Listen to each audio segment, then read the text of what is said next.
Welcome to Ebrix Gaming and Cards. If you like the content, please like and subscribe.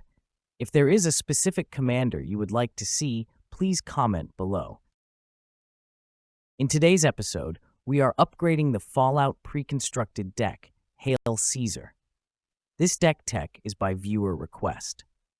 The requested budget was $50, so there are some hard cuts. This deck was especially hard for me to make cuts due to the nostalgia of the Fallout franchise, but in the spirit of the greater good, I have made the hard cuts so you don't have to. One of the first things I look at are combos, and one of the unique combo enablers for Caesar is Breath of Fury. I was not able to include it due to the budget, but if you like combos, you can always upgrade to it later. When looking at the token synergies, I noticed several tribes that could work well, but for this deck, you won't be seeing goblins, rats, or zombies. You will be seeing humans. There are 24 sources of humans, and 13 are legendary. Our main theme might be humans, but we also have some good synergies with legendary creatures as well. Our last synergy is with white and/or black creatures. With the Horn of Gondor, our token generation is simply amazing, and if Lossarnach Captain is out as well, our opponents will be tapped out, allowing the tokens easy access. With the General's Enforcer, all of our legendary humans are indestructible. With Colonel Autumn, all our legendary creatures can exploit to act as an anthem, and if they die, Ratadrabik of Urborg will bring them back as a zombie. Meanwhile, Teysa can create white tokens when black creatures die, and then sacrifice those white creatures to exile a target creature. With all those synergies, let's take a look at Caesar, Legion's Emperor, a 4 CMC Marduk commander with an attack trigger that reads, "Whenever you attack, you may sacrifice another creature. When you do, choose 2. And the options are, create 2/1 red and white soldier creature tokens with haste that are tapped and attacking. You draw a card and lose 1 life. And Caesar, Legion's Emperor deals damage equal to the number of creature tokens you control to target opponent. At first, I underestimated the value of the card draw during the first few turns while you build your tokens up. A key note here is the damage option is only to a target opponent. Since our commander is a 4 CMC commander, our goal should be to get him out on turn 3 or 4. With our commander, we need a token or creature we are willing to sacrifice, and that is able to attack the turn we bring him out of our command zone. We will then continue to grow our token count and take out our opponents one by one. The first thing we are going to upgrade is our land base.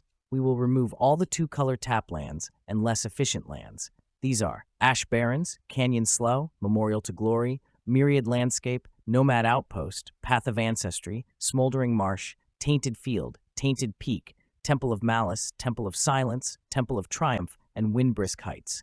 We will add Exotic Orchard, 3 Pain lands, 3 Reveal lands, and Rugged Prairie, a filter land. We only have a limited number of swamps, so the tainted lands were removed as well. With our commander and 33 lands, this brings our total card count to 34. Command Tower, Exotic Orchard, Evolving Wilds, Terramorphic Expanse, and Shattered Sanctum can all be used to fix our colors.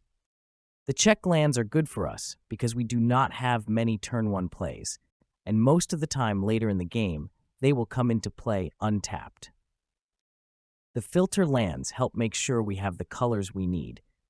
The newer filter lands can also produce a colorless mana and generally are better, but also have a bigger price tag.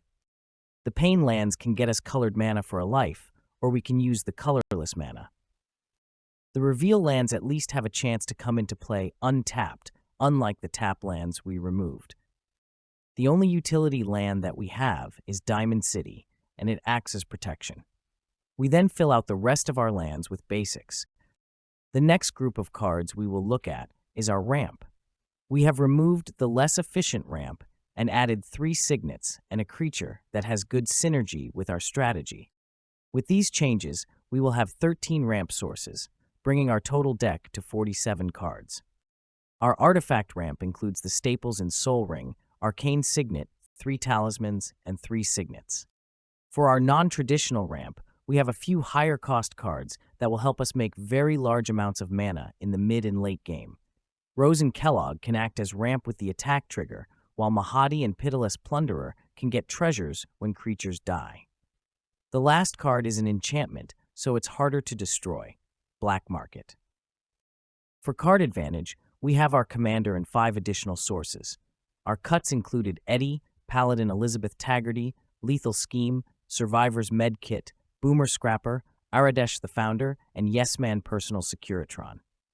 Eddie seemed slow, and unless you attacked for a few turns, it seemed inefficient, while Elizabeth Taggarty and Boomer Scrapper's slots can be used for higher synergistic cards. Aradesh didn't seem to do much. With 5 additional cards that offer card advantage, we have over half our deck completed.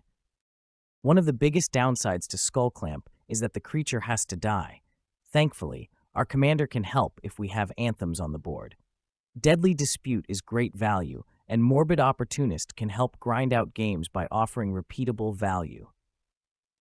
Staff of the Storyteller is similar in that it can provide great value throughout the game, while Mentor of the Meek shines after a board wipe or in the early game. Removal is key to ensuring we get our plan off without too much trouble. For removal, we have mainly upgraded it to be more efficient and able to target multiple things. With removal, we are at 63 cards. Starting off our removal with Kaya, she can act as removal or protection. Wasteland Survivors can make your opponents sacrifice a creature, and it also has Squad, so the more mana you have, the more they will have to sacrifice. Boon can act as repeatable removal when you attack, and Vats can take out multiple creatures.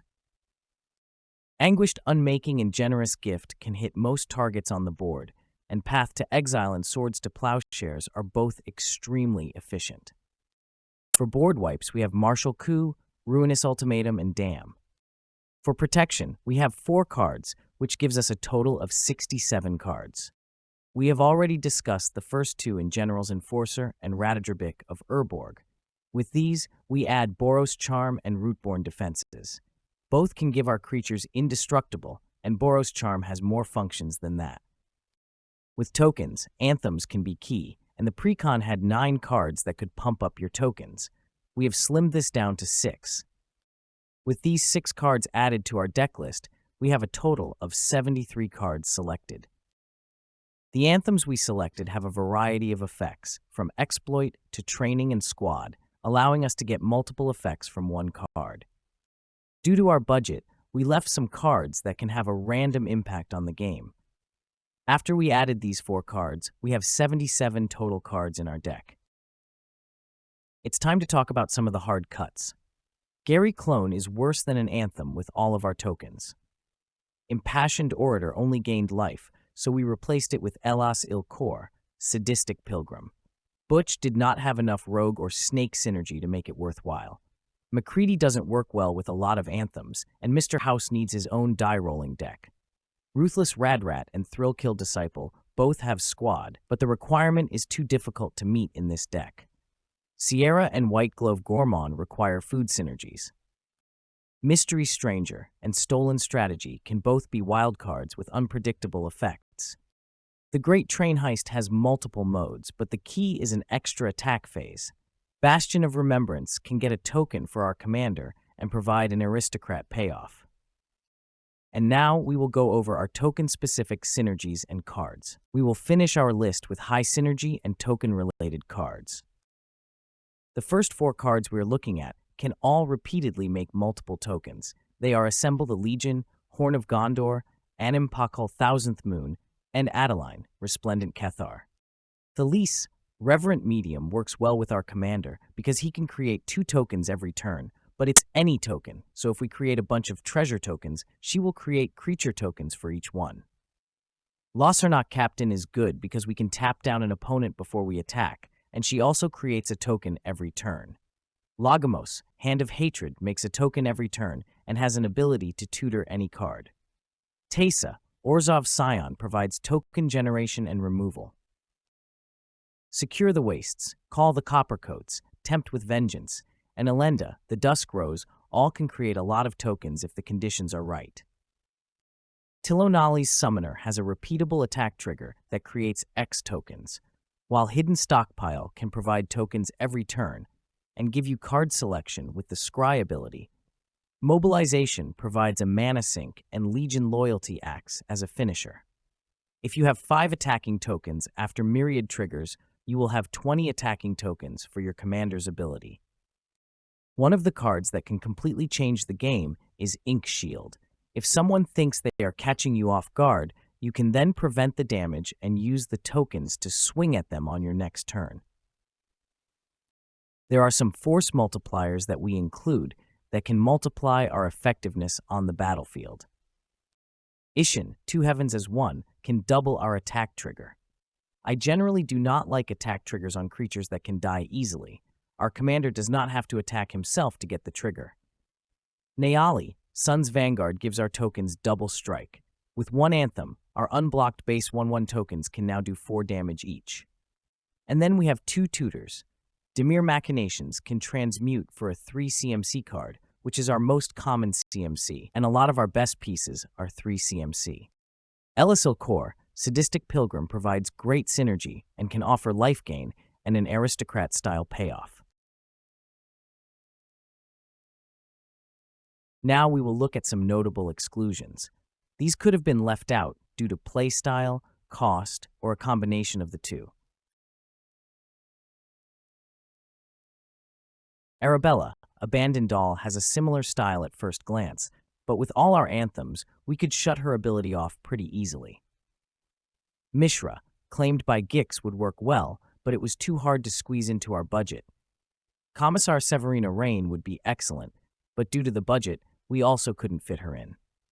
The next group of cards are all good choices if you want to go for an aristocrat style of play. For this deck list, we wanted to go more for an attack style.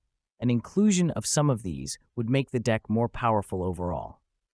The next 4 cards are all out of our budget, but have powerful synergies. Phyrexian Arena is great for draw, while Black Market Connections is like a toolbox.